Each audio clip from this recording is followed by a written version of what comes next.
satu dalil, satu hadis, jangan kemudian langsung wah ini harus saya amalkan. Loh, harus pembahasan fikihnya itu bagaimana. Kita itu ceroboh saat ini. Cerobohnya luar biasa. Nemu satu dalil ini kita amalkan karena hadis Nabi Shallallahu Alaihi Wasallam. Ya, hadis Nabi harus didahulukan dari pendapat imam. Ungkapan ini seakan-akan betul tapi salah. Al-Imam An-Nawawi di dalam Majmu' Syarah Muhadzab, muqaddimahnya Majmu' Syarah Muhadzab itu mengatakan, para imam itu banyak tidak mengamalkan dzahir hadis sahih. Terutama Imam Syafi'i banyak tidak mengamalkan dzahir makna letterlek hadis sahih. Pertama, jika beliau dapati dalil lain yang sahih yang membantahnya, tidak dipakai. Ada dalil sahih, apalagi dalil Quran yang kemudian membantah daripada hujan tersebut, itu nggak dipakai. Contoh yang sering saya kasihkan ke antum adalah dalil tentang batalnya orang yang berbekam saat puasa. Itu tidak dipakai oleh Al-Imam Asy-Syafi'i. Makanya berbekam di bulan Ramadan menurut mazhab Syafi'i boleh kalau kuat, makruh jatuhnya hukumnya, tidak sampai batal. Kenapa alasannya? Karena ada hadis sahih yang membatalkannya. Riwayat Al-Imam Al-Bukhari. Gitu loh maksudnya. Yang kedua, Imam Syafi'i sering menggunakan ta'wil ataupun menggunakan tafsir atas suatu hadis. Maksud daripada hadis itu bukan begini, bukan begitu. Contoh, ketika beliau memaknai hadis dari Maimunah tentang mandi janabahnya Rasulullah Sallallahu Alaihi Wasallam, itu kan diterangkan Rasulullah itu ketika mandi janabah berwudu, lalu kemudian mengguyur kepalanya 3 kali, lalu mengguyur bagian kanannya, bagian kirinya, lalu seluruh badan. Selesai itu Rasulullah kemudian mencuci kaki. Itu dipahami oleh Imam Syafi'i, mencuci kaki di terakhir itu bukan mencuci kaki dalam rangka wudu. Wudunya beres di depan, selesai. Cuci kaki ini kata Imam Syafi'i adalah membersihkan tanah yang nyiprat dari saat Rasulullah Shallallahu Alaihi Wasallam mandi. Itu menggunakan takwil. Apakah takwil Syafi'i salah? Tidak. Beliau mendasari dengan hadis Aisyah yang menjelaskan beliau karena Nabi Shallallahu Alaihi Wasallam idza ightasala, tatkala beliau mandi, pertama beliau itu fatawaddoa biwudu'i shalah. Beliau wudu dengan wudunya salat. Wudunya salat itu ya komplit. Itu yang dijadikan dasar oleh Al-Imam Asy-Syafi'i. Apakah Imam Syafi'i nggak tahu dalil, nggak tahu hadis? Oh, tahu. Ini sering kita trader. Ya, lain supaya antum paham fikih kan, antum nanti boleh debat sama saya. Ya, saya kalau sekarang di debat nggak begitu streng. Paling tak giniin, antum harus lebih banyak baca kitab, gitu aja. Dulu kala, dari dahulu kala zaman kita masih kecil dan sebagainya, sholat ketika kita bangun dari sujud atau bangun dari duduk itu selalu tangan kita begini kalau ke bumi, plek. Ustadz, ada hadis sahih yang seperti mengadonin roti, ngepal gini, harus plek, ninju bumi, dan itu dipraktekkan semua orang tanpa menelisik aslinya. Saya pernah tanya sama teman saya yang katanya tahu hadis, sebut saja satu imam yang mempraktekkan itu selain Syekh Albani. Nggak ada, Pak. Pertama, hadis itu dipertentangkan kesahihannya. Pertama, Syekh Albani menghukumi sahih, ulama lain menghukumi dhaif. Ibnu Hajar mengatakan seandainya pun sahih hadis itu, memaknai mengadoni roti itu bukan begini, tapi begini. Ajin mengadoni roti. Saya dulu kalau suka disuruh buat mie ayam sama mak saya, kan mak saya jualan mie ayam. Ngadoni mie juga begini, tangan saya nggak begini, ngepal-ngepal nggak, kecuali mau main-main. Begitu. Itu kedua. Yang ketiga, tidak diamalkan oleh ulama pada masa klasik, pada masa salaf nggak ngamalkan itu. Tiba-tiba antum bawa hadis mengatakan lo ini lo ajin. Ajin itu artinya adalah mengadoni roti. Ngadoni roti harus ngepal. Siapa yang mengharuskan ngepal? Saudara, jalan yang dilalui oleh banyak ulama itu jauh lebih selamat dibanding dengan yang dilalui oleh 1-2 ulama. Meskipun kalau saya lihat seperti itu ya nggak masalah. Kenapa? Karena nggak jadi batalnya sholat juga kok, gitu loh.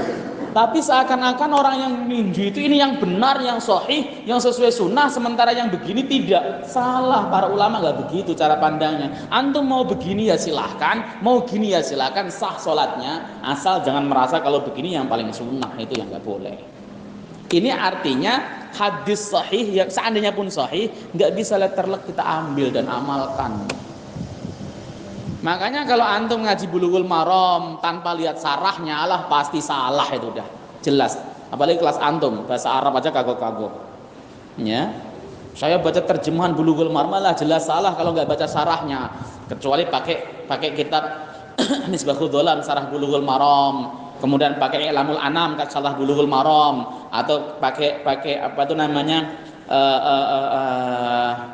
itu apa itu namanya, ya Allah, Ibanatul Ahkam sarah Bulughul Maram, banyak sarah Bulughul Maram, silakan pakai.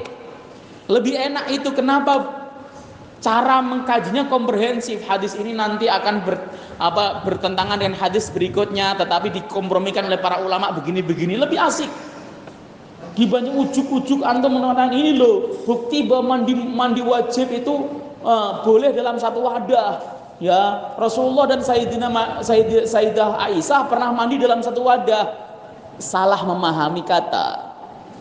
Bukan dalam satu wadah, tetapi beliau mandi dari satu wadah, bukan dalam. Kalau dalam itu jegur, mustakmal, begitu katanya.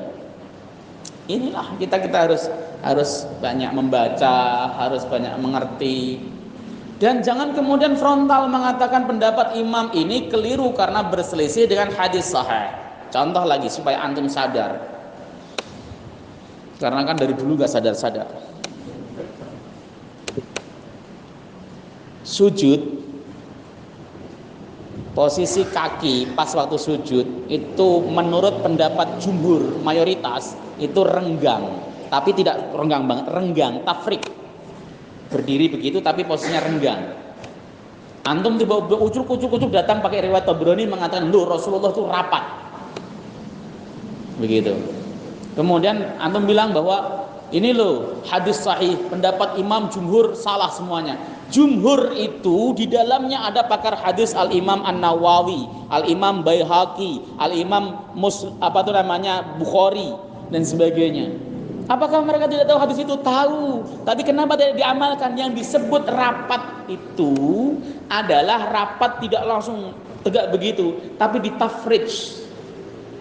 Tafrijnya ghairu fahish. Satu jeraknya itu satu kepala.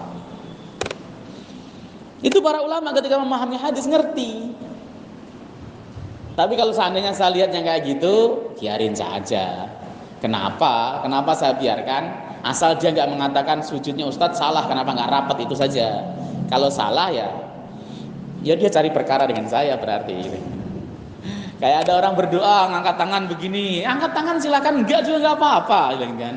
Oh, ada yang mengangkat tangan begini, itu bid'ah angkat tangan. Kata siapa? Ibnu Hajar saja pakar hadis, berjuluk Amirul Mukminin fil Hadis. Dalam kitabnya namanya Fathul Bari Syarah Sahih Bukhari, panjang lebar menjelaskan kesunahan doa mengangkat tangan begini kok selesai salat. Rabbana dzalamna anfusana la ba'sa bih. Antum enggak mau enggak masalah. Aku juga enggak bakal ngurus. Gitu kan? Selesai, silahkan. Kadang-kadang yang kayak gitu masih enggak pede. Ya, saya pede-pede aja. Oke. Ada yang sampai gini songongnya nih. Itu pendapat Ibnu Hajar Ustaz, enggak layak diambil. Siapapun tidak layak diambilnya kecuali pendapat Rasulullah sallallahu alaihi wasallam. Kalau Ibnu Hajar aja enggak layak diambil, antum dan ustaz-ustaz antum lebih tidak layak lagi. Layan, sama-sama bukan Rasulullah kan? Begitu. Jangan kemudian sok meremehkan ulama. Saya memang paling nggak suka kalau ada orang tuh meremehkan ulama, apalagi ulama pakar. Ya, ulama pakar seperti Ibnu Hajar, An-Nawawi itu pakar. Siapa yang meragukan kepakaran keduanya itu dalam ilmu hadis? Nggak ada. Siapa yang meragukan kepakaran An-Nawawi dalam ilmu hadis dan fikih? Nggak ada. Udah. Tapi kalaupun begitu antum mempraktekin yang lain dan kemudian nemuin yang lain, jangan kemudian nyalahin, itu kuncinya. Karena kalau antum nyalain, antum merasa benar sendiri, itu yang salah. Jadi tadi fi'lus sahabah itu bukan dalil. Saya pernah didebat, Ustadz, Saya mengatakan bahwa isbal itu bukan hanya terkait masalah sarung ataupun celana. Isbal itu terkait juga dengan lengan baju dan serban. Itu di dalam hadis Sahih Bukhari. Ya, para ulama Imam Nawawi juga menjelaskan begitu. Lengan baju kalau kemudian sampai kepanjangan itu isbal. Ya. Lengan baju itu kepanjangan itu isbal. Sama isbalnya. Kemudian surban sampai kuncirnya nih kepanjangan juga itu isbal juga. Saya debat, Ustadz, dulu ada seorang sahabat yang kemudian saking panjangnya ini lehernya dibulut-bulut pakai surban dan sebagainya. Yaitu fi'lus sahabat, bukan dalil. Ya. Ya, memahami dalil adalah dari Al-Quran dan hadis sebagaimana dipahami oleh para pakarnya. Antum bukan pakar, nggak usah sok-sokan. An Abi Hurairah radhiyallahu taala anhu. Dari Abu Hurairah radhiyallahu taala anhu. Qala, beliau berkata, qala Nabi sallallahu alaihi wasallam, Nabi Muhammad sallallahu alaihi wasallam bersabda, innal yahuda wan nasara la yasbaghuna wa khalifuhum, sesungguhnya orang Yahudi dan orang Nasrani tidak menyemir jenggotnya, maka selisilah mereka.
بسم الله الرحمن الرحيم.